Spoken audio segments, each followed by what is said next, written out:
जिनके बाप जिंदा है बाप की कदर कर लो मेरे भाइयों, जिनकी माँ जिंदा है माओ की कदर कर लो। न माँ कभी दोबारा जिंदगी में मिलेगी, न बाप कभी दोबारा जिंदगी में मिलेगा। आज 4 पैसे तुम्हारे पास हैं, बाप को जरूरत पड़ी तो तुम्हें वो पैसे देने में तुम्हारी जान जाती है। बीवी अलग समझा रही है, अरे चलो अब्बा को क्या जरूरत है पैसा देने की। अरे आज जिस बाप को तुम पैसा देने से कतरा रहे हो और तुम्हारे पास पैसे की कमी नहीं है, कल तुम तलाश करोगे कि कहां मेरा बाप मुझे मिल जाए, मैं उसके हाथ में कुछ पैसे रख दूं।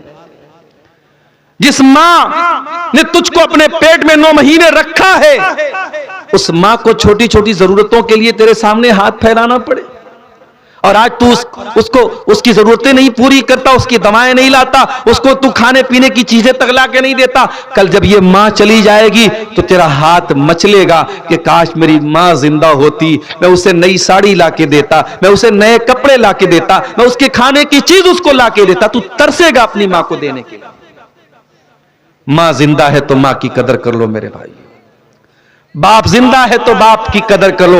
मरने के बाद करम टोला के मदरसे में अपने बाप की तरफ से 1 कट्ठा जमीन भी दे दी तो बाप की खिदमत का हक अदा नहीं होगा। अगर मां की तरफ से यतीमों को खाना भी खिला दिया तो मां को जिंदगी में जो तूने खिलाया है उसके सवाब के बराबर तू नहीं पहुंच सकता। जिंदगी में मां बाप की कदर करो मेरे साथी। बाप बाप होता है। कहा अय अल्लाह, तूने वादा किया था तू मेरे परिवार को बचाएगा, अल्लाह मेरा बेटा डूब गया, क्यों डूब गया? काला या नूह इन्नहु लैसा मिन अहलिक इन्नहु अमलुन गैरु सालिह। ऐ नूह, तेरा बेटा तेरे परिवार में से नहीं है, तेरे अहल में से नहीं है, तेरे बेटे का अमल गड़बड़ है। इन्नहु अमलुन गैरु सालिह, तेरे बेटे का किरदार गड़बड़ है। आज हमारे यहां बिरादरीवाद बहुत चलता है। अंसारी है तो अंसारी में ही शादी होगी। कटिहार जाता हूं, वहां शेरशाहबादी, मुसलमानों में शेरशाहबादी बिरादरी है, और एक बिरादरी वहां सुरजापुरी है। शेरशाहबादी सुरजापुरी में 36 का आंकड़ा है। दरभंगा जाता हूं, वहां शेख और अंसारी में 36 का आंकड़ा है। हमारे यूपी में सिद्धार्थनगर जाता हूं, वहां खान और जो दूसरी बिरादरी के लोग उसमें 36 का आंकड़ा। आज बिरादरी पर हम मर रहे हैं, अपनी बिरादरी पर बड़ा नाश करते हैं। अरे बिरादरी छोड़, तो नबी का भी अगर बेटा है और तेरा अमल अगर गड़बड़ है तो अल्लाह ताला क्या तेरा बाप भी तुझे नहीं बचा पाएगा। बगावत पर हो आमादा तो डूबे नूह का बेटा, बगावत पर हो आमादा तो डूबे नूह का बेटा। यहां नामो नसब की बरतरी से कुछ नहीं होता। खान साहब, अंसारी साहब, शेख साहब, सैयद साहब, आपकी बिरादरी क्या है, आपकी कास्ट क्या है, आपके बाप दादा कौन थे, अल्लाह ताला क्या ये मैटर नहीं करता। अल्लाह ताला क्या अगर मैटर करता है, आपका अमल मैटर करता है, आपका ईमान मैटर करता है, आपका अकीदा मैटर करता है। हजरत नूह अलैहिस्सलाम अपने बेटे को नहीं बचा पाए मेरे साथी। इसीलिए अल्लाह कहता है इन्नका ला तहदी मन अहबब्ता, ऐ मेरे नबी आप जिसको चाहे हिदायत दे दे, ऐसा नहीं है, हिदायत हम देते हैं। मेरे अजीजों, मेरे भाइयों, अल्लाह ने हमको आज हिदायत की नेमत से नवाजा है, इस्लाम की नेमत से नवाजा है। हम अल्लाह की तौहीद वाले लोग हैं, अल्लाह के आगे सर झुकाने वाले लोग हैं। अल्लाह के वास्ते इस नेमत की कदर करो मेरे प्यारे साथियों। वल्लाह कलेजा दुखता है जब हम कोई खबर सुनते, अखबार में पढ़ते, हमारी कोई मुसलमान बहन मुर्तद हो गई। इसी झारखंड की रांची में एक नुसरत जहां नाम की लड़की, जो 5 टाइम की नमाजी थी, जो रोजेदार थी, जो उलमा के बयानात सुना करती थी, 5 टाइम की नमाजी लड़की, दीनदार लड़की, तकरीर सुनने वाली लड़की, नाम था नुसरत जहां। फेसबुक के ऊपर एक लड़के से मोहब्बत हो गई, प्यार हो गया, चक्कर चला। उस लड़के ने जो गैर मुस्लिम था, इस 5 टाइम की नमाजी लड़की को इतना बहकाया, इतना बहकाया, इतना बहकाया कि ये लड़की नुसरत जहां से निशा सिंह बन गई। आप नहीं जानते आपके घर में रखा हुआ मोबाइल क्या क्या गुल खिला सकता है। आपकी बेटी के ईमान की दौलत को छीन लिया उस मोबाइल। और जो मुर्तद हो गया, जो ईमान के रास्ते से हट गया, उसका अंजाम क्या होगा? वमन यर्तदिद मिनकुम अन दीनिही फयमुत वहुवा काफिरुन फउलाइका हबितत आमालुहुम फिद दुनिया वल आखिरा। जो मुर्तद हो गया, जो इस्लाम को छोड़ करके किसी और मजहब में चला गया और उसी हाल में वो मर गया, अल्लाह फरमाता है दुनिया भी बर्बाद, आखिरत भी बर्बाद। न दुनिया उसकी कामयाब, न आखिरत कामयाब। मेरे भाइयों, क्या ये सुनकर के हमारा कलेजा नहीं दुखता, हमारे दिल को तकलीफ नहीं पहुंचती कि आज हमारी मुसलमान बहनें आज मुर्तद हो जाती हैं, आज इस्लाम को छोड़ देती हैं, उनको कोई बताने वाला नहीं कि इस्लाम कितनी बड़ी नेमत है। ये इस्लाम तो वो नेमत है कि सुमैया बिन्ते खय्यात नाम की औरत अपने जवान बेटे के सामने अबू जहल कहता है, ऐ सुमैया तूने मोहम्मद का दीन नहीं छोड़ा, तूने इस्लाम नहीं छोड़ा, ऐ सुमैया तेरे तन से कपड़े उतार दूंगा, तेरे जवान बेटे के सामने तुझको नंगा कर दूंगा। सुमैया तू बूढ़ी हो चुकी है, तू कमजोर हो चुकी है, मगर ऐ सुमैया तेरे दिल में अल्लाह की मोहब्बत और तौहीद की मोहब्बत आज भी उतनी ही मजबूत है। सुमैया अपने दीन को छोड़ने को तैयार नहीं, अपने रब की तौहीद को छोड़ने को तैयार नहीं। सुमैया के बदन से कपड़े उतार लिए गए।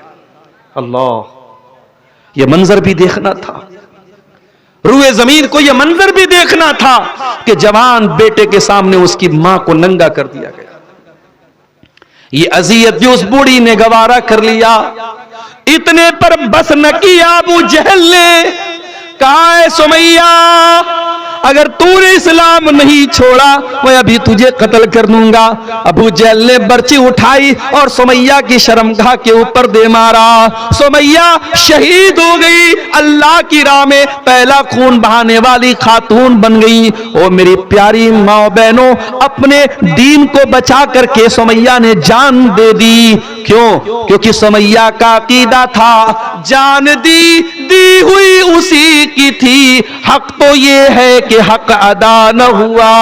ये जान तो अल्लाह ने दी थी, अगर आज अल्लाह ने मांग ली तो मैं जान देने को तैयार हूं। सुमैया ने जान दे दी मगर ईमान का समझौता नहीं किया।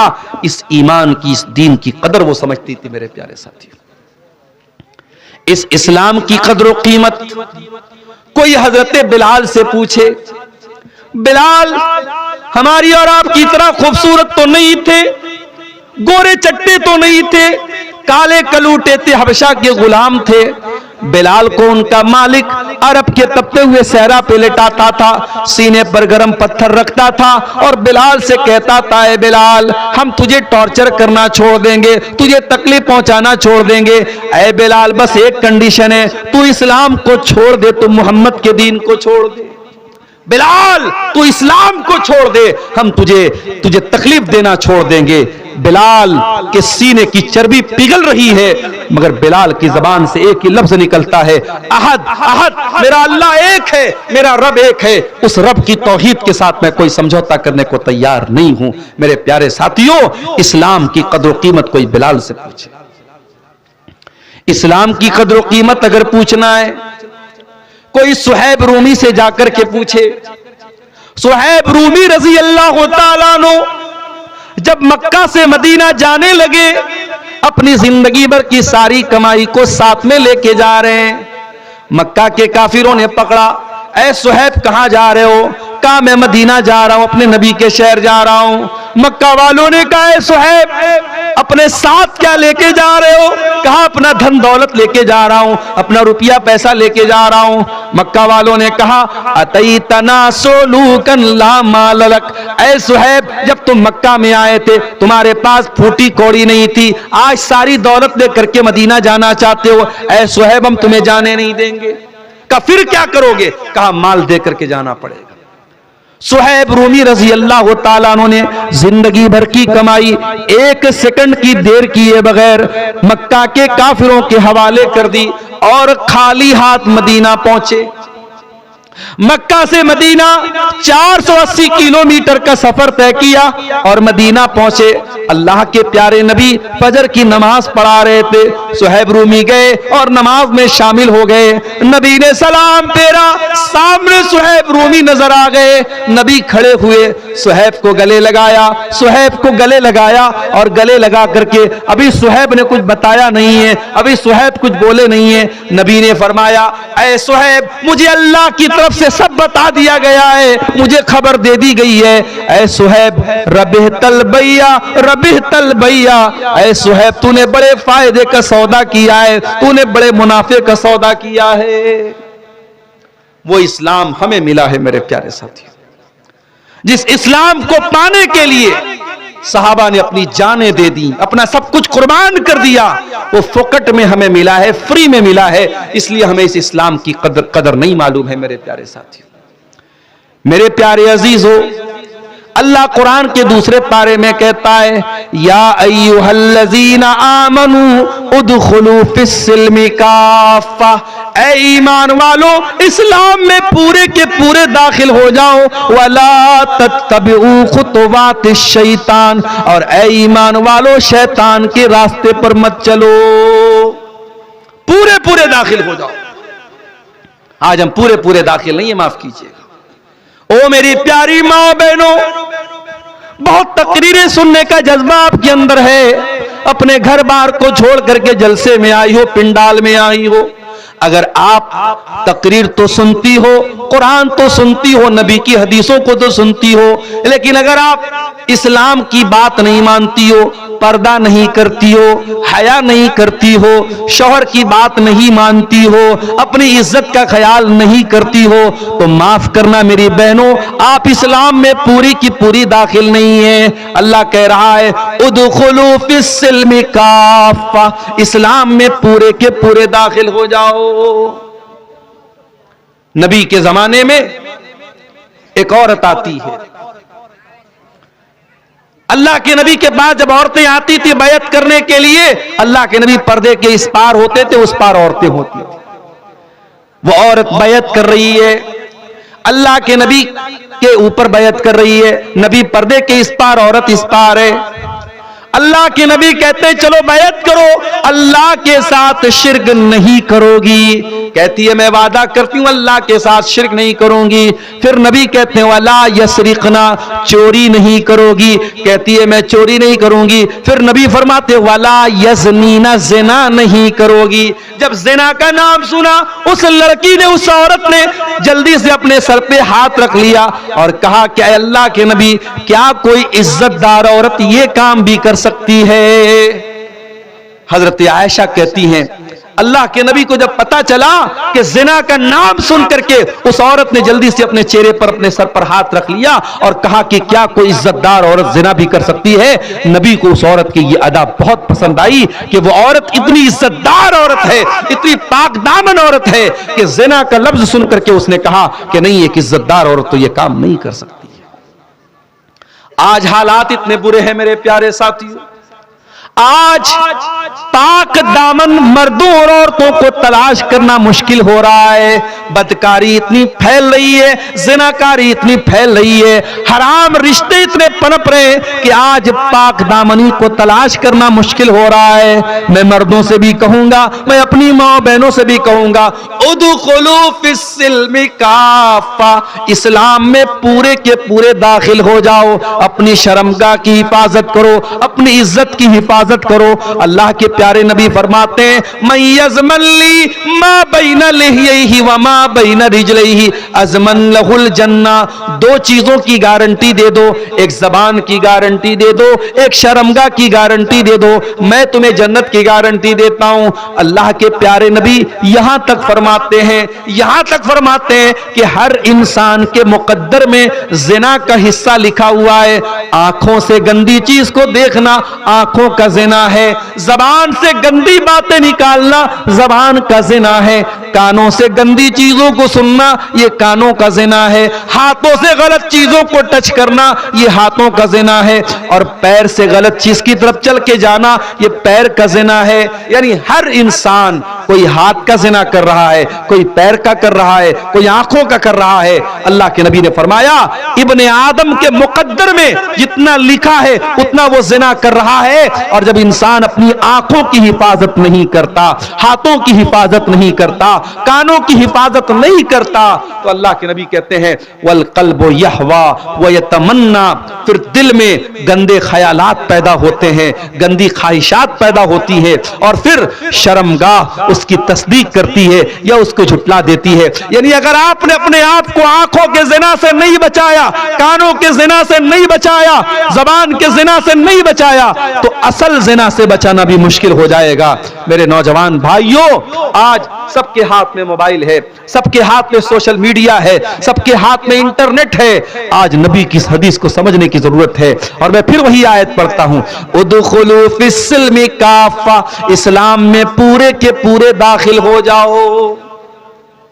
और आगे बढ़िए, शादी ब्याह को देख लीजिए, चाहे आपके झारखंड के इस इलाके की अंसारी समाज के लोग हों, चाहे आप बंगाल में चले जाएं, बंगाल को देख लीजिए, आप बिहार चले जाएं, बिहार में शेरशाहबादी बिरादरी के लोगों को देख लीजिए। शादी ब्याह में बहुत सारी हराम चीजें आज हमारे समाज में चल रही हैं। ये जहेज चल रहा है, कहीं बारात चल रही है, कहीं बाकायदा लड़की वालों से बाकायदा लंबी चौड़ी डिमांड की जा रही है। हमारे एक साथी हैं, हमारे साथ टीचर हैं, बिहार के रहने वाले हैं, 8-9 लड़कियां हैं उनकी, बेचारे पूरी उम्र उनकी गुजर, अभी रिटायर होने वाले 2-3 साल में, अभी भी कई लड़कियों की शादी बाकी है।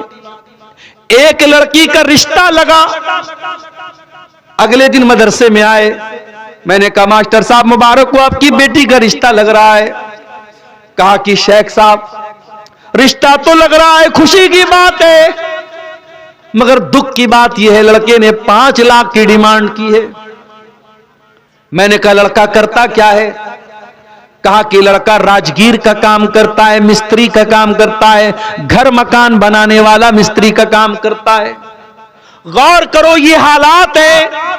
वो तो मास्टर साहब थे, सरकारी टीचर थे, उनको चलो उनके पास कहीं ना कहीं से पैसे का इंतजाम था। जिस गरीब के पास इंतजाम नहीं है वो बेचारा अपना खेत बेचकर, अपनी जमीन बेचकर, बैंक से कर्जा ले लेके अपनी लड़कियों की शादी कर रहा है। ओ लोगों, कब तुम्हारी आंखें खुलेगी, कब होश आएगा? पानी सर से ऊपर जा चुका है। आज इन रस्मों की वजह से कितने गरीब हैं जो अपनी बेटियों की शादी नहीं कर पा रहे हैं। उनकी जवान बेटियां जवानी की दहलीज को पार कर रही हैं। अल्लाह न करे, अल्लाह न करे अगर उन लड़कियों के कदम बह गए, उन लड़कियों ने गलत रास्ता चुन लिया, मेरे प्यारे भाइयों, वो लड़कियां तो गुनहगार होगी, मगर उसका जिम्मेदार कौन होगा? जिम्मेदार कौन होगा? बड़ी अच्छी पहल अभी बनारस से हुई है।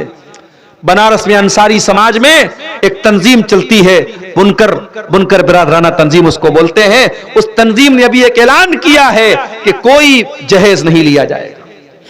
4-5 छोटे छोटे बर्तन बाप अपनी खुशी से लड़की को देगा, कोई जहेज नहीं दिया जाएगा।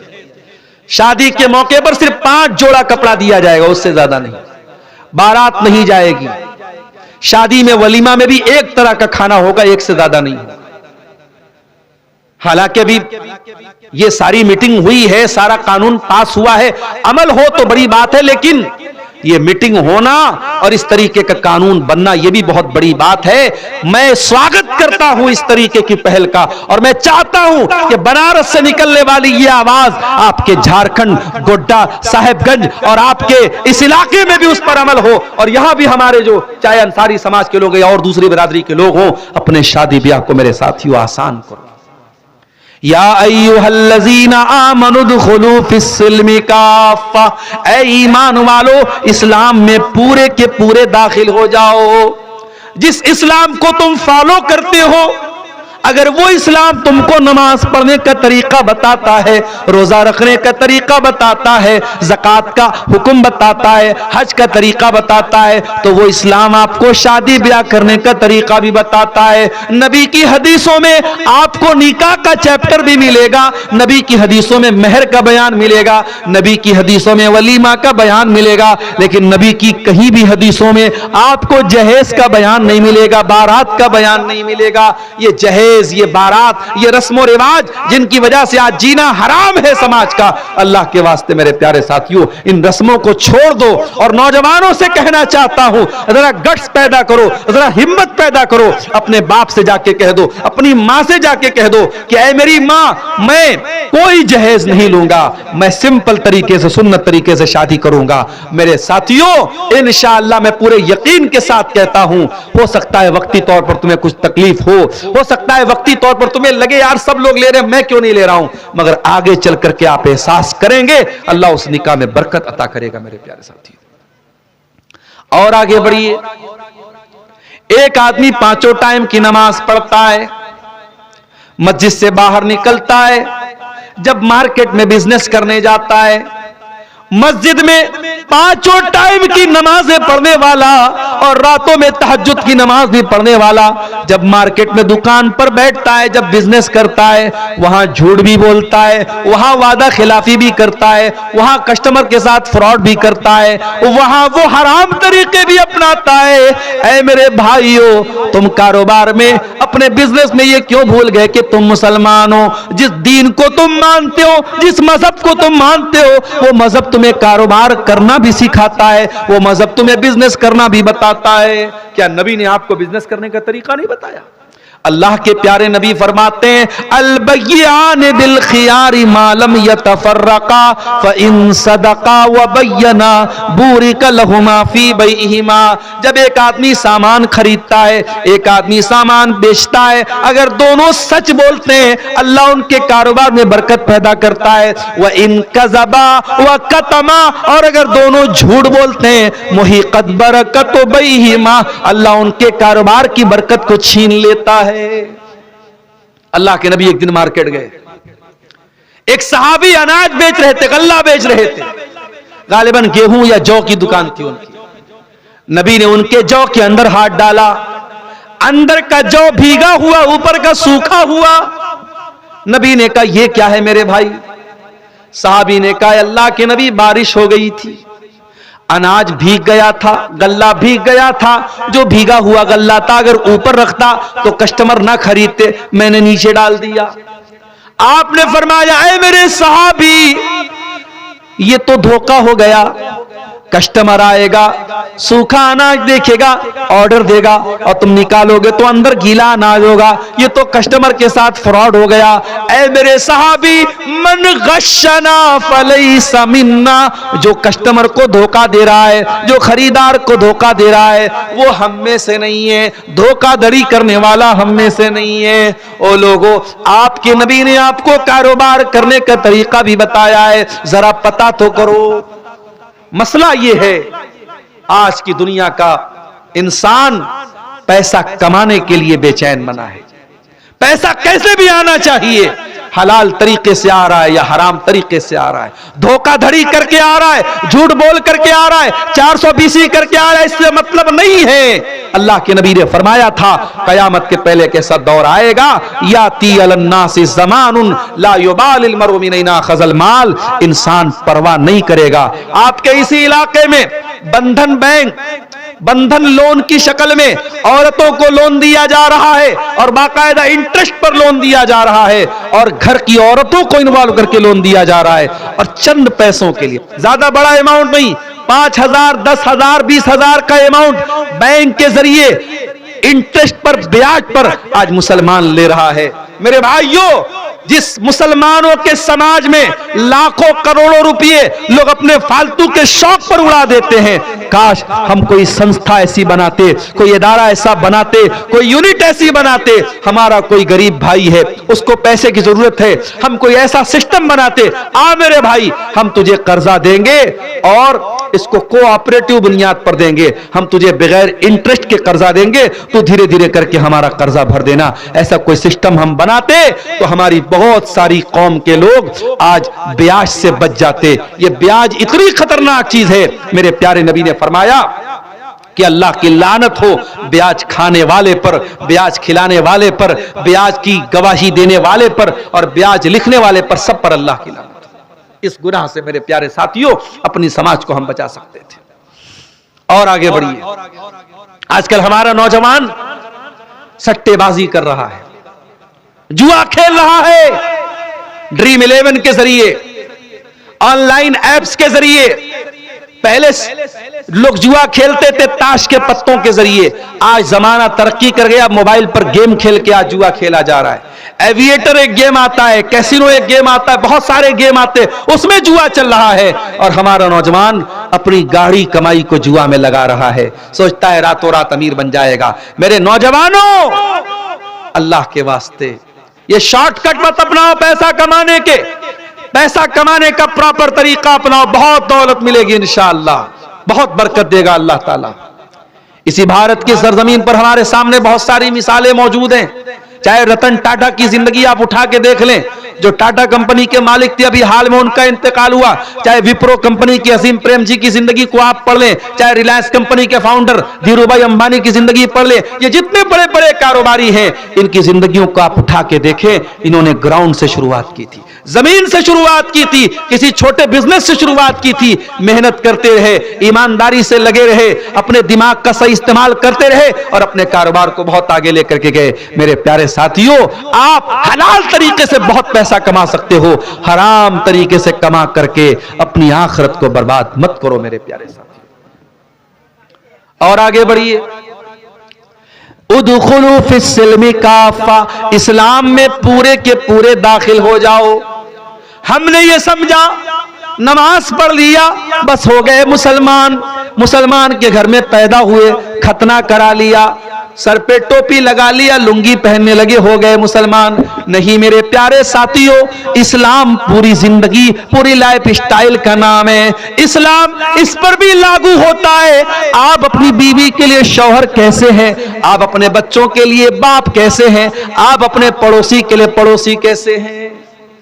एक इंसान लोगों के साथ बहुत अच्छा सलूक करता है, मगर अपनी बीवी के लिए वो जल्लाद बना हुआ है, बीवी से ढंग से बात नहीं करता, बीवी को हमेशा गुस्सा दिखाता है, बीवी पर हमेशा रोब झाड़ता रहता है, बीवी को गुलाम बना के रखा है। माफ करना मेरे प्यारे साथियों, मैंने अपने कानों से सुना है, कहने वाले यहां तक कहते हैं औरत पैर की जूती है, उसको कभी सर पे न चढ़ाना वरना सर पे चढ़ करके पेशाब कर देगी। ये जुमला मुसलमान कहता है। ओ लोगो, जिस औरत को तुम पैर की जूती करार दे रहे हो, मेरे नबी क्या फरमाते हैं, खैरुकुम खैरुकुम लिअहलिही व अना खैरुकुम लिअहली। ओ लोगो, तुम में सबसे बेहतरीन इंसान वो है जो अपनी बीवी के लिए सबसे अच्छा है, और अल्लाह के प्यारे नबी फरमाते हैं कि मैं अपनी बीवी के लिए सबसे अच्छा हूं। आपकी 9 बीवियां एक साथ रहती थी, आप उनके नखरे भी उठाते थे, आप उनकी ख्वाहिशात को पूरा भी करते थे, उनका हक भी अदा करते थे, सफर में जाते थे, कुरान अंदाजी करते थे, ड्रॉ करते थे, जिस बीवी का नाम आता था उसको लेके जाते थे। अभी कल एक साहब का फोन आया, कहने मौलवी साहब एक मसला पूछना है। मैंने कहा क्या मसला है? कहा अगर किसी की 2 बीवियां हैं और जिस बीवी के पास उसकी बारी लगी है, मान लीजिए हफ्ते में 2 दिन इस बीवी के पास, 2 दिन उस बीवी के पास उसने बारी लगाई है।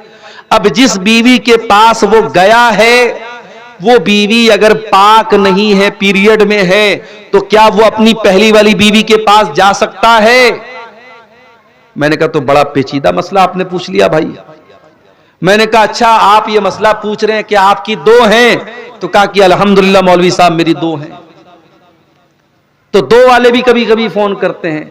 वो तो अच्छा हुआ कि मैं घर पे नहीं था, और हमारी अहलिया तो जल्दी से फोन काट देती है कि 2 वाला क्यों फोन कर रहा है आप। तो अब बीवियां 2 हैं, लेकिन इंसान इस बात की चिंता कर रहा है कि कैसे उनके साथ इंसाफ करो। आज हालात क्या है, एक बीवी वाला भी अपनी बीवी के साथ जुल्म और सितम कर रहा है। मेरे अजीजों, ये बीवी नबी अकरम ने अपनी बीवियों के साथ हुस्न सुलूक करके ये तालीम दी है कि आप अपनी बीवियों के साथ अच्छा सलूक कीजिए, पक्के मुसलमान बनिए, पूरे मुसलमान बनिए, अपने बच्चों के लिए अच्छे बाप बनिए। ये जो हमारी कौम की बेटियां मुर्तद हो रही हैं, कभी आपने गौर किया ये मुर्तद क्यों हो रही हैं? उसके बहुत सारे असबाब हैं, बहुत सारे कारण हैं, बहुत सारे रीजंस हैं। उसमें एक वजह यह भी है, जिन बच्चियों को घर में प्यार नहीं मिलता, कभी मां ढंग से बात नहीं करती, कभी बाप मोहब्बत से बात नहीं करता, तो उन लड़कियों को मोबाइल पर कोई जरा सा आई लव यू बोल दे, जरा सा मोहब्बत के चंद जुमले फेंक दे, जरा उनके बालों की तारीफ कर दे, उनके चेहरे की तारीफ कर दे, तो वो लड़कियां लट्टू हो जाती हैं और उनके लिए मोम बन जाती हैं। इसलिए अपनी लड़कियों को ये नाजायज मोहब्बतों के जाल से बचाना है तो जायज मोहब्बतें उनको दो, अपने बच्चियों से प्यार करो। मेरे प्यारे साथियों, हमारे प्यारे नबी सल्लल्लाहु अलैहि वसल्लम अपनी बच्चियों से बहुत प्यार करते थे। 4 बेटियां आपकी थीं, 4 बेटियां आपकी थीं। बड़ी बेटी ज़ैनब थी, उसके बाद रुकैया थी, उसके बाद उम्मे कुलसूम थी और सबसे छोटी बेटी फातिमा थी। हजरत फातिमा की शादी आपने हजरत अली से की थी। हजरत हसन और हुसैन की मां थी हजरत फातिमा। जब हजरत फातिमा कभी नबी के पास आती थी, नबी की जिंदगी में 3 बेटियों का इंतकाल हो चुका था, बस यही एक बेटी बची थी, सबसे छोटी बेटी थी, सबसे लाडली बेटी थी। जब ये नबी के पास आती थी, अम्मा आयशा फरमाती है कि अल्लाह के नबी अपनी बेटी का वेलकम करते थे। बेटी को देख करके आज घरों में माहौल ऐसा बन गया है कि घर में बेटी आ जाए तो बहू अपनी नाक मुंह बनाने लगती है कि हमारी ननद आ गई। भाई भी बेचारा धीरे धीरे से किनारे हो जाता है कि बहन आ गई तो बहन के बच्चे भी आ गए, उनको पैसा देना पड़ेगा, सामान देना पड़ेगा। मेरे भाइयों, अगर अल्लाह ने आपको बहन से नवाजा है, इस बहन की मोहब्बत की कदर करो। आज के इस दौर में अगर आपकी बहन वक्त निकाल करके आपके घर आती है, उस बहन के इस रिश्ते की कदर करो, वरना एक जमाना वो आएगा कि तुम तरसोगे। भाई की अलग दुनिया होगी, बहन की अलग दुनिया होगी। अपनी बहनों को भी मेरे भाइयों उनका मान सम्मान दो, उनको प्यार दो, अपनी बेटियों को मान सम्मान दो। बेटियां अगर घर में हैं, इज्जत से बात करो। अल्लाह के नबी अपनी बेटियों का इस्तिकबाल, अपनी बेटी का इस्तिकबाल करते थे और खड़े होकर के अपनी बेटी से कहते थे मरहबम बिबनती, ऐ मेरी बेटी तेरा आना मुबारक हो। और अल्लाह के नबी अपनी बेटी का हाथ पकड़ के चूम लेते थे और अपने बगल में, अपने साइड में, अपने बाजू में, अपनी सीट पर अल्लाह के प्यारे नबी अपनी बेटी को बिठाते थे। बेटियों से प्यार करना भी नबी की सुन्नत है, बेटियों से मोहब्बत करना भी नबी की सुन्नत है।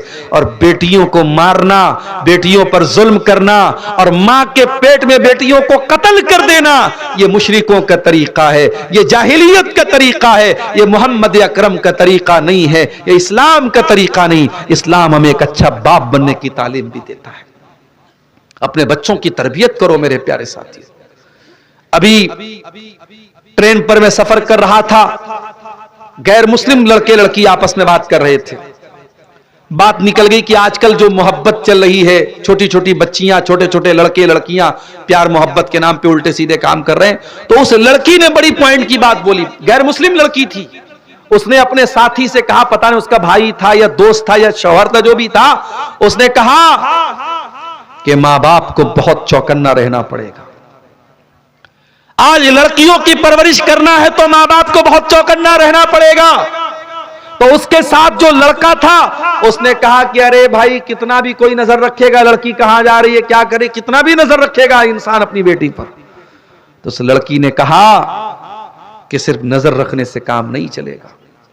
आज के दौर में अगर बच्चों को पालना है तो मां बाप को अपना सब कुछ कुर्बान करना पड़ेगा।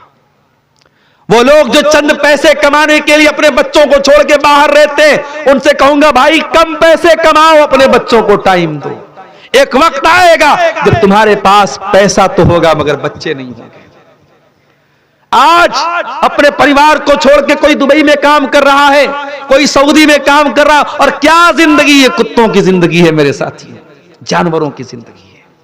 यहां तो इंसान बड़े खुशी के साथ कहता था मेरे भाई तो सऊदी में काम करते हैं, जाके मैंने देखा है वो फैमिली क्वार्टर कैसे हैं, उनके रहने, वो जो ड्राइवर का काम करते हैं सऊदी वगैरह में, छोटे से कमरे हैं बेचारे, उसी में वो रहते हैं, उसी में किनारे लेटरिन बना हुआ है, छोटे से कमरे में पूरी जिंदगी गुजारना है। मैडम का फोन आ गया, मालिक का फोन रात में 2 बजे आया तो वो ना नहीं कर सकता, ना करेगा तो जल्दी से पासपोर्ट पर स्टांप लगा के फौरन एयरपोर्ट भेज दिया, जाओ वापस जाओ, अपने इंडिया चले जाओ।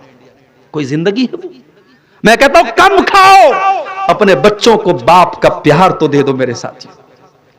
कितनी औरतें बेचारी रोती हैं, मसला पूछती हैं, मौलवी साहब मेरा शौहर 2 साल से बाहर है, 3 साल से दुबई में है, मैं शादीशुदा औरत अकेली रहूं, कैसे रहूं? समाज कहता है कि औरतें रह लेती हैं, औरतें जरूर रह लेती हैं मगर घुट घुट के रहती हैं, और उसमें बहुत सारी ऐसी औरतें भी हैं, घर में ज्वाइंट फैमिली सिस्टम है, देवर भी रहता है, जेठ भी रहता है, कजिन्स भी रहते हैं, शौहर बाहर रह रहा है, कितने घरों में हराम रिश्ते पनपते हैं। ऐसी नौकरी, ऐसा काम जिसमें आप अपनी फैमिली को टाइम न दे सकें, मेरे प्यारे साथियों, अपने परिवार से दूर रहकर 2-2 साल तक अपने बच्चों से दूर रहकर के काम करना पड़े, ऐसा काम करना ठीक नहीं है मेरे प्यारे साथी। और इसीलिए मैं तकरीरों में यह बात कहता हूं कि हमारे मदरसों में जो मौलवी लोग पढ़ाते हैं, असातिज़ा जो पढ़ाते हैं, उन असातिज़ा के लिए, उन मुअल्लिमीन के लिए भी फैमिली क्वार्टर का इंतजाम होना चाहिए। जो कौम अपने खाने पीने पर लाखों करोड़ों खर्च कर सकती है, क्या अपने कौम के बच्चों को पढ़ाने वाले टीचरों के लिए फैमिली क्वार्टर का इंतजाम नहीं कर सकती? ये कौन सी जिंदगी है कि एक टीचर मदरसे में पढ़ा रहा है, 6-6 महीने पर उसके मदरसे की छुट्टी होती है, 6 महीने में एक बार बेचारा अपनी बीवी के पास जाता है, क्या उसकी बीवी को अपने शौहर के साथ रहने का हक नहीं है? क्या उसके बच्चों को अपने बाप के साथ रहने का हक नहीं है? कितनी मस्जिदें हैं, इमाम साहब के रहने के लिए बिल्कुल छोटा सा हुजरा दिया जाता है, बेचारे इमाम साहब अगर पूरा पैर फैला के सो जाए तो एक सर दीवार में लड़ रहा है और दूसरा पैर दीवार में लड़ रहा है, इतना छोटा सा कमरा इमाम साहब को रहने के लिए दिया जाता है। अरे तू अपनी बिल्डिंगों में आराम से रहे, अपने बच्चों के साथ आराम से रहे, अपनी बीवी के साथ आराम से रहे, और तेरी मस्जिद का इमाम बेचारा अपनी बीवी से दूर रहे, अपने बच्चों से दूर रहे। मेरे प्यारे साथियों, ये मसले हैं जिन पर हमें गौर करने की जरूरत है, जिनका हल निकालने की जरूरत है।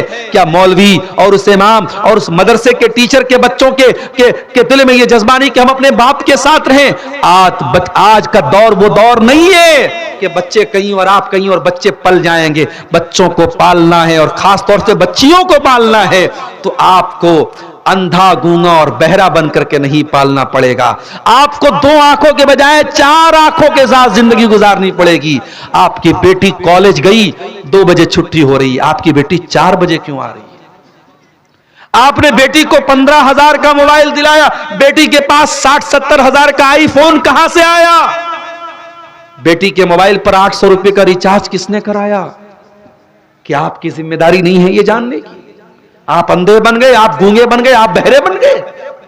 मैं भी मुंबई गया था, मुंबई के कुछ साथियों ने बताया कि मुंबई में बाकायदा कुछ ऐसे पिकनिक स्पॉट है, कुछ ऐसी जगह हैं जहां पे लड़के लड़कियां आपस में मिलते हैं, उसको इंग्लिश में बोलते हैं लवर पॉइंट, जहां लवर लोग और आपस में प्यार मोहब्बत का ढोंग करने वाले लोग मिलते हैं। और मुझे मुंबई के कुछ साथियों ने बताया कि मौलवी साहब कभी आपको अगर मौका मिले हम चल के दिखाएंगे, उसमें बड़ी तादाद मुसलमान लड़कियों की होती है जो घर से नकाब में निकलती है और वहां आकर के अपने महबूब से मिलती है, और महबूब कोई मुसलमान नहीं होता, गैर मुस्लिम होता है, मुशरिक होता है, काफिर होता है, और मुसलमान लड़की उसके साथ मिलती है।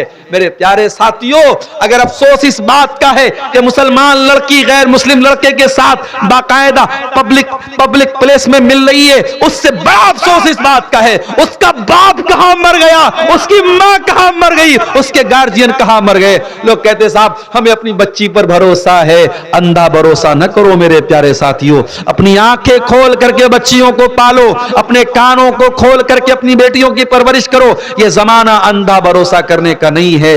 हजरत ज़करिया अलैहिस्सलाम मस्जिद में रहते थे और उनकी परवरिश में मरियम थी, मरियम के वो खालू थे, मरियम को पालते थे, मरियम की परवरिश करते थे, क्योंकि मरियम के माँ बाप का इंतकाल हो चुका था, तो ये खालू थे, उन्होंने गोद ले लिया था और पाल रहे थे। एक दिन हजरत ज़करिया मस्जिद में आए और देखा कि मस्जिद के सारे दरवाजे लॉक हैं, सारे दरवाजे बंद हैं, खिड़कियां बंद हैं, और मरियम के पास बेमौसम का फल, अनार का मौसम नहीं अनार मौजूद है, अमरूद का मौसम नहीं अमरूद मौजूद है, आम का मौसम नहीं आम मौजूद है।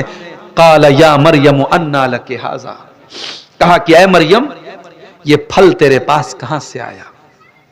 ऐ बेटियों के बाप, ऐ बेटियों की माएं, आपकी बेटी रात को 2 बजे किससे बात करती है? क्या आपको पूछने का अधिकार नहीं? क्या आपको नजर रखने का अधिकार नहीं है? आपने आंखें बंद कर ली, आपने कान बंद कर लिए, मेरी बेटी जो चाहे सो करे? नहीं, ज़करिया ने पैगाम दिया, गार्जियन हो तो गार्जियन का हक अदा करो। काला या मरियम अन्ना लकी हाज़ा, कहा है मरियम ये फल कहां से आया? कालत हुवा मिन इंदिल्लाह, मरियम ने कहा खालू जान ये फल अल्लाह की तरफ से आया है, कोई इंसान नहीं लाया, कोई मस्जिद में नहीं आया, ये फल अल्लाह की तरफ से आया है। ज़करिया अलैहिस्सलाम ने देखा कि अगर मेरी भांजी मरियम के पास बेमौसम का फल आ सकता है तो मैं 70 साल का बूढ़ा हो चुका हूं, औलाद मांग रहा हूं, अल्लाह से औलाद नहीं दे रहा है अल्लाह, लेकिन अगर बेमौसम का फल मिल सकता है तो मेरे जैसे बूढ़े को औलाद क्यों नहीं मिल सकती? अब वहां पे ज़करिया अलैहिस्सलाम दुआ करते हैं, रब्बि हबली मिन लदुनका ज़ुर्रियतन तय्यबा इन्नका समीउद दुआ, ऐ अल्लाह अपने इस बूढ़े बंदे को नेक औलाद दे दे, तो दुआओं को सुनने वाला है।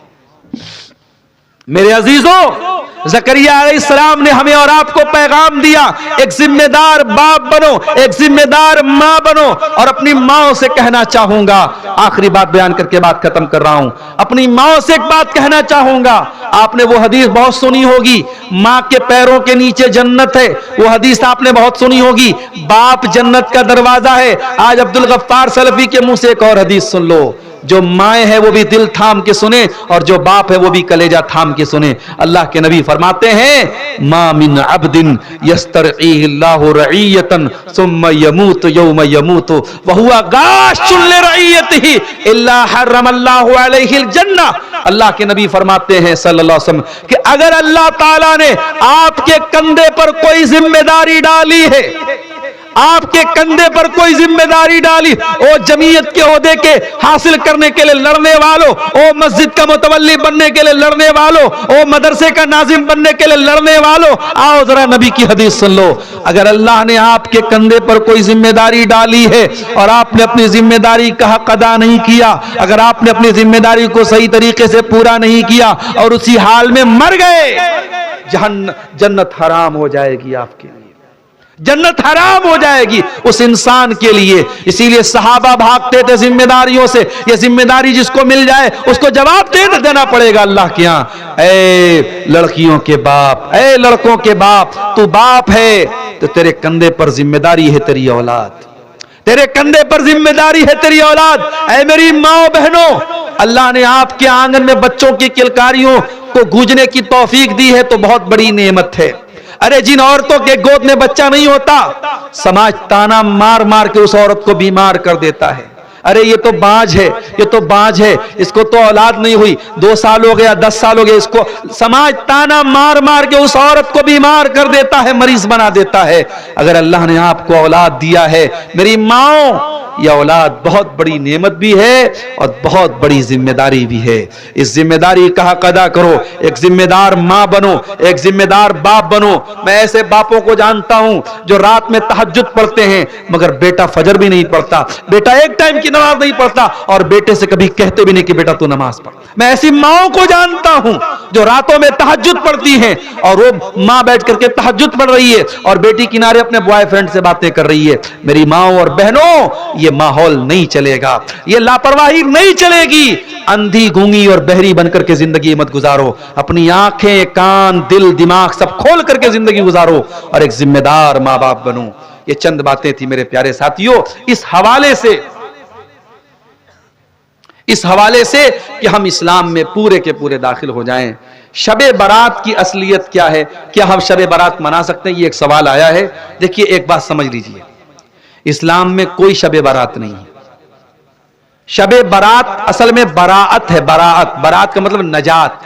15 शाबान की रात को बहुत सारे लोग शबे बारात कहते हैं या लैलतुल बारात कहते हैं, और यह अकीदा रखा जाता है कि आज की रात अल्लाह ताला जहन्नम से आजाद करता है। मगर 15 शाबान की रात के बारे में कोई भी सही हदीस मौजूद नहीं है, न नबी से कोई खास अमल मौजूद है। इसलिए 15 शाबान को आप कोई अलग से इबादत नहीं करेंगे, न उस दिन अलग से कोई रोजा रखेंगे। हां, शाबान के महीने में आप कसरत से रोजा रख सकते हैं। अल्लाह के प्यारे नबी अक्सर शाबान में रोजा रखते थे। बल्कि जिन औरतों के रोजे छूटे हुए हैं, जो औरतों के नेचुरल रोजे छूटे रहते हैं, उनको भी चाहिए कि शाबान में वो जल्दी से पूरा कर लें, ताकि अगले रमजान में फिर पुराना रोजा बाकी ना रहे। जो भी पिछले साल का रोजा बाकी है, शाबान में औरतें पूरा कर ले तो बेहतर है, क्योंकि अल्लाह के नबी सल्लल्लाहु अलैहि वसल्लम अक्सर शाबान में रोजा रखते थे, और अम्मा आयशा भी इसी महीने में रोजा रखती थी ताकि उनके रोजे की कज़ा पूरी हो जाए। तो बहरहाल शबे बारात की कोई असलियत नहीं है, इसके ताल्लुक से कोई भी सही हदीस मौजूद नहीं है। अल्लाह ताला हम सबको नेक अमल और अच्छी समझ की तौफीक अता फरमाए। आमीन। व आखिर दावाना अनिल हम्दुलिल्लाहि रब्बिल आलमीन। वस्सलामु अलैकुम व रहमतुल्लाहि व बरकातुहू।